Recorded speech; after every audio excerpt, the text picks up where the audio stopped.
Joel, Weng, magandang umaga. Minority report, sir. Ano ba ang initial reaction niyo po doon? Hindi sila kontento. I understand na pinadala na po ni Senate President Tito Soto sa tanggapan po ng Blue Ribbon. Anong initial reaction niyo po rito? Alam mo, Joel, Weng, nang huling binilang ko yung senador, alam ko 24 kami, hindi kami siyam eh. Aha. Wala sila doon? Oh, Ilan lang nandun, no? Sa minority? Hindi, kasi wala naman sa rules yan eh. Hindi ko alam kung bakit nagkaroon ng minority report. So, wala lang. Pinadala niya sa Blue Ribbon, anong gagawin ko doon? Biro nyo po nakakatawa tong hayop na minority report. Yung hayop na minority report po, kung makikita nyo po, itong hayop na minority report, si Romualdez po nandyan. Okay, nandyan si Romualdez, given the fact, kasi nga, ayan ang target nila. Pero, nasa si Chis Escudero? Nasaan po si Chis Escudero?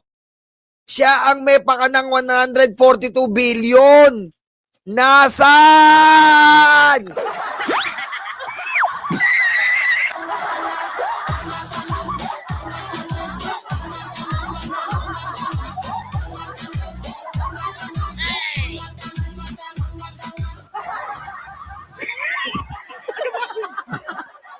Diba? Nasa si Chis Escudero dyan? Sino pinagloloko nyo? Absuelto si Chis? Absuelto si Mark Villar? Absuelto si Jinggoy? Absuelto yung kaalyado yung Duterte Black na mga tanga? Galit nyo ako Alam mo, how would they expect na irerespeto ko yung kanilang minority report, even as a reference? Kung yung minority report mismo symbolizes alam mo, nagsisimbolize ng disrespect yun sa committee. O paano ko respetuhin yun? So as city senator, walang silbi ang Senate Minority Report? Wala talagang silbi yan. Kasi nga parang sinasabi nila na bobo mag-imbestiga si Lacson!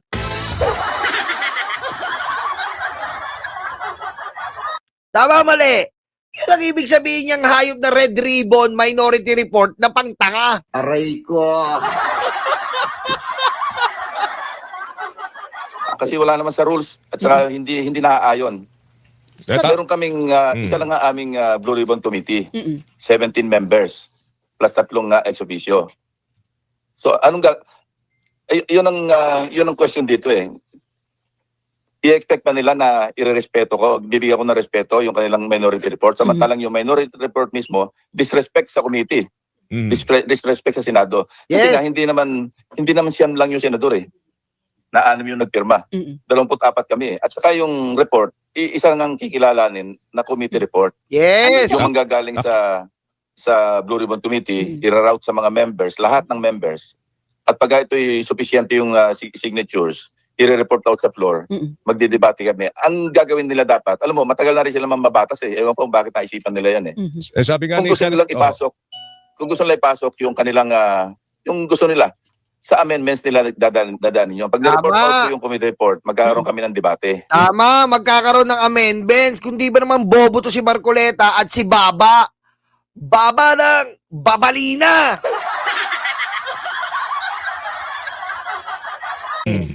Tapos magkakaroon ng amendments.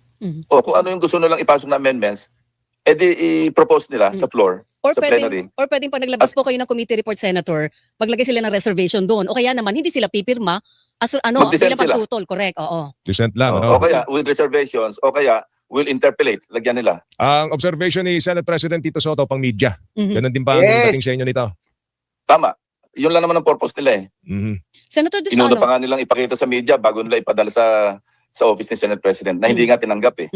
Doon po sa Senate Minority Report, meron silang parang doon may may mga pictures. Parang linya ng kung sino ang mga dapat ay managot.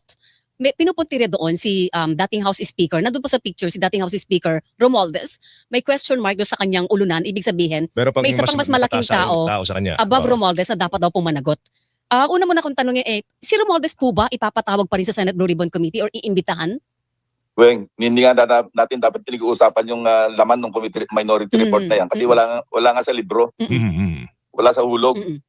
O sige, disregard po natin yung minority report. Pero si Pero nababanggit dating po speaker po ba, Oo. iimbitahan nyo pa rin? Hindi, kasi inimbita na namin, di ba? Okay. Huwag natin batiin si Bato. Bobo yun, Sir Chris Angel! Interparliamentary courtesy umiiral, hindi nagpunta. Mm. Maski ganong imbita namin at hindi nagpupunta, useless naman yung invitation kasi hindi naman pwedeng pilitin ng bawat chamber Mm-mm. na papuntahin yung masisinong miyembro ng kabilang chamber kasi meron nga interparliamentary courtesy. Ngayon, yung nangyari sa last hearing, di ba merong, kasi may tumawag sa akin yung dating may-ari ng bahay Mhm. dahil nga lumalabas yung balita na ang nakabili si Speaker Romualdez. Ang na-provide doon, at the very least, nagkaroon ng lead. Kasi, di ba, tinuro ng dalawang witnesses, si Carly Discaya, in-identify nila, na siyang nagpunta doon at sinasabing umalis na kayo dyan kasi ako yung contractor at gagawin na namin ito. Mm-mm. Anong implikasyon noon? Kasi, di ba, tinatangga mismo ng kampo ni Speaker Romualdez, Mm-mm. pati ni Discaya, tinanggi niya na sila Correct, sir. magkakilala o kaya may ugnayan. Mm-mm.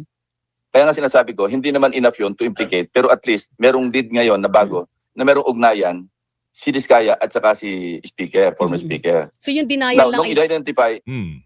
ng dalawang witnesses, alam mo, under sa rule on evidence, mas may weight, no? Ina-outweigh noong positive identification ang denial. Mm-mm. Malinaw 'yan. May mga jurisprudence yan sa Philippine jurisprudence, yung positive identification kasi affirmative 'yun eh. May mas mabigat ang weight noon kaysa doon sa denial nung in-identify. Kasi yung in-identify, that's self-serving. At saka negative yun eh. Samantalang yung pag-identify, yung identification, that's positive, affirmative. Mhm. Kaya maski dumating sa korte, maski anong police lineup eh, Mhm. mas binibigyan ng weight ng korte yung identification kaysa sa denial ng in-identify. Opo. Although ito So yun sa akin. No? Opo. Now, ngayon, binanggit ko na rin doon kasi nasa akin naman yung dokumento Yes, para sir. maging part ng record. Na ang nakabili ng bahay ni Miss Doris Magsaysay Ho, Mm-mm. doon sa number 30 Tamarin Street, yung Golden Peasant Holdings Corporation. Anong significance noon? Ang major stockholder noon, 99% yata yung pag-aari, Mm-mm. isang tao, Mhm. Jose Raulito Paras. Sino si Jose Raulito Paras? Yung si Attorney Paras, siya ay dating treasurer noong EEI, or yung basta isa sa mga kumpanya na associated din kay former speaker. At least tatlong nakaupo siya sa board ng at least ng tatlong kumpanya Mhm. ni Speaker Romualdez. So what I'm trying to say is, meron nga yung pwedeng lead na ipursu ang ombudsman kasi meron naman silang tinatawag na field investigation, di ba? Kung gusto nilang ipursu na, kasi hanggang sa ngayon eh, yung sinasabi lang itinuturo si Speaker Romualdez, si Gutesa yun eh. Mm-mm. Okay, nandoon na ako. Maski isasama ko rin sa aking committee report yung testimonya ni Gutesa kasi while nawawala siya, nag-testify naman siya sa Senado, sa Blue Ribbon Committee, under oath. Ang hindi siya nakapag-testify sa DOJ o kaya sa Ombudsman kasi nawala siya. Mhm. Pero sa committee, bibigyan natin ng puwang o space yung kanyang testimony kasi that was given under oath. Sinumpaan sa lisensya ni Gutesa yon sa mismo sa committee. Mhm. Mhm. Okay. Pero ang hanapan natin dito, yung corroborative statement. Correct. Mm-mm. Okay, kaya Hindi lang. tulad ng kay Bernardo. Di ba kay Bernardo, tinanggi rin ni Olaybar, Yes. Opo. itinanggi rin ni Maynard Ngu, Mm-mm. tinanggi rin ni Bunuan. Pero ang difference naman nung kay Bernardo, nung sinabi niya yung nag-prepare ng listahan, nagpahanda ng listahan, si Olaybar, nandun mismo sa GAA yung 2.85 billion na sinasabi. Mm-mm. Mhm. Nandun eh, nakaliste at saka sinabi ang program appropriations. So anong ibig sabihin nun? Pwede mo ba sabihin nagsisinungaling si Bernardo? Eksakto yung listahan Mm-mm. na nasa GAA na nanggaling sa program appropriations na inisyo ng SARO na na-release yung pondo. Mm-mm. Mhm. At sinasabi niya na si Olaybar ang nangasiwa kung paano ma-release yung pondo. Mhm. Merong sense. Ibig sabihin, hindi stand-alone yung testimonya ni Bernardo na itinuturo niya sa Olaybar na dinala niya ng kickback. Yun ang diferensya. Si Orly Gutesa, mag-isa siya nagsasalita. Na sinabi niya nag-deliver siya. Oo. General Kung denial. kanino. General denial lang naman ang ginawa ho nila nila Olaybar Oo. tsaka ni Bunoan Correct. So sinasabi Yun nga yung punto ko. Mm. Denial. Oh, yun nga eh. Dapat sinama mo rin yan na tinago nyo si Gutesa Marcoleta. Ba't hindi mo sinama? Di ba? Diyan sa kabobohan mong minority report yung kabobohan. That sinama mo, tinago nyo pa rin, sino? Si Gutesa, saan mo tinago? Sa Piluka! Anak ka ng po. Di ba?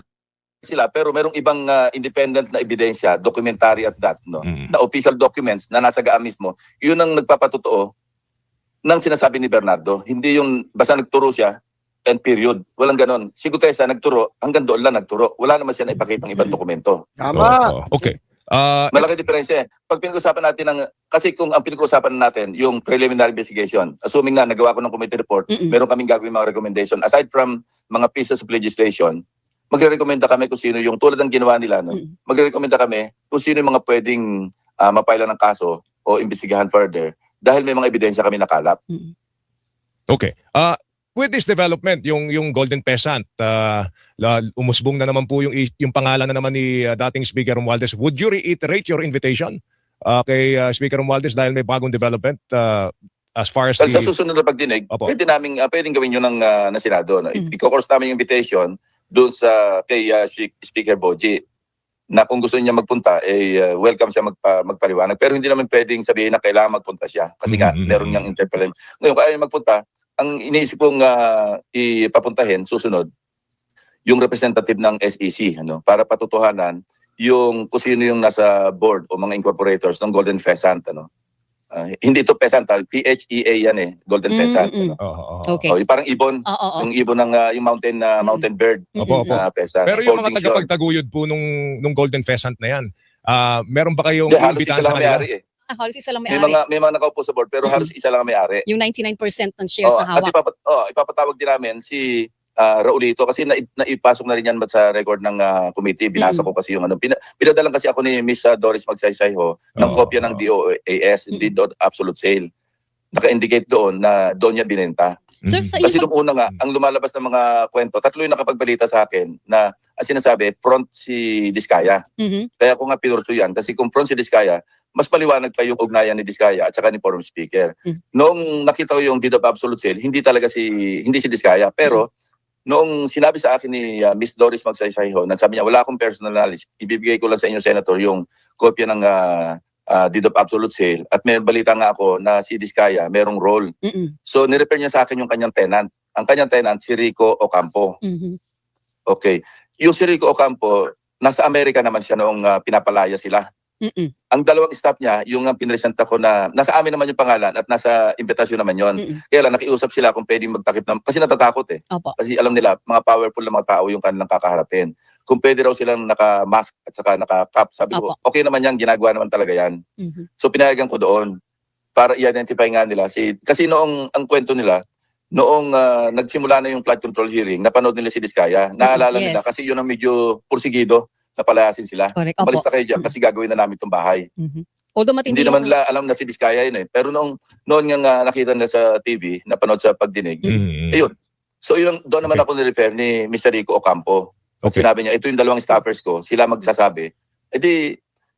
Pinadraft ko ng affidavit. Sabi naman nila, wag nang gamitin yung draft affidavit, magsasalaysay na lang sila, hindi na sila magre-refer sa affidavit nila. Maganda rin yun kasi mas ano yun mas maganda yun kasi hindi yung may binabasa sila na parang si Gutesa, si Bernardo, si Alcantara. Ito sabi nila, wala na kami babasahin. Okay. Sen, isa sa mga naging Pakanalang yan ni alam ko, feeling ko, pakanalang yan ni Marcoleta at ni Defensor yung mga babaeng yan. Feeling ko lang, ha? Feeling ko lang. Kasi, gustong-gusto nilang pagdikitin, gusto nilang pagdikitin talaga yung statement ni Saldico. Scripted Aray ko. observation, parang slap on the wrist ang nangyari doon sa pagtatanong kay dating kalihim Bunoan. Would you care to respond? Hindi naman, observation nila yan. Kasi hindi mawawala naman talaga yung kritiko May pupuna at may pupuna, maski anong takbo ng pagdinig. Yung tanong lang ni Senator Sherwin Gatchalian yan, mga pointed yun Sa susunod pagdinig, pwede naman ipatawag ulit si Secretary Bunoan at para matanong pa ng mga ibang senador. Kaya nga nilimit ko na yung mga resource persons. Yan ang pakiusap sa akin ni Senate President. Sabi niya, wag mo na ipatawag yung mga dating tinatawag na hindi naman natatanong. Correct. Senator, pagkagalimbawa po, ito si Bunoan lumabas ulit ng bansa, hindi niyo pa rin mapipigilan, wala pa sang whole departure order. May ILBO siya ILBO. Yan siya i-record. Ang ILBO is bulletin lang yan Correct. Immigration lookout. Hindi siya pwedeng pigilan. Tama yon. Nagbigay ba siya ng Pero commitment? pag patuloy siyang, alam mo, yung nakaraang pagdinig, kung patuloy siyang ganyan na nakita namin evasive, kasi nasa rules naman namin na pwede siya i-contempt direct contempt yun, ora mismo. pwede mangyari yon. Mhm. So sa susunod na pagdinig, kung may mga senador pa na gusto mag-focus ng pagtatanong kay dating Secretary Bernardo at nakikita lang very evasive at maliwanag na nagsisinungaling, pwede siyang pa-cite in contempt of the committee.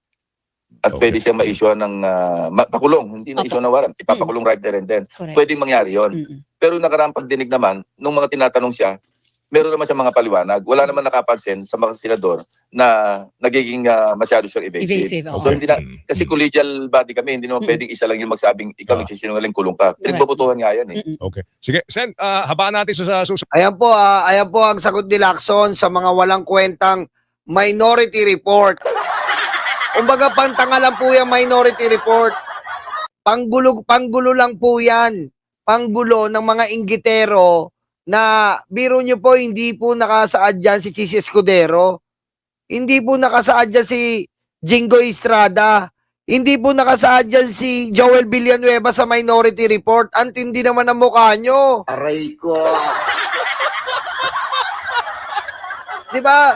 So lumalabas, sinungaling yung DOJ sa nakita nilang probable cause dito sa mga senador na to. Sinungaling ang DOJ at Ombudsman. Nakita niya kay Revilla. Sinungaling ang DOJ at Ombudsman. Nakita niya kay Joel Islord. Nakita niya kay Jinggoy. Ibig sabihin, ang totoo yung minority report na pantanga. Oh my God.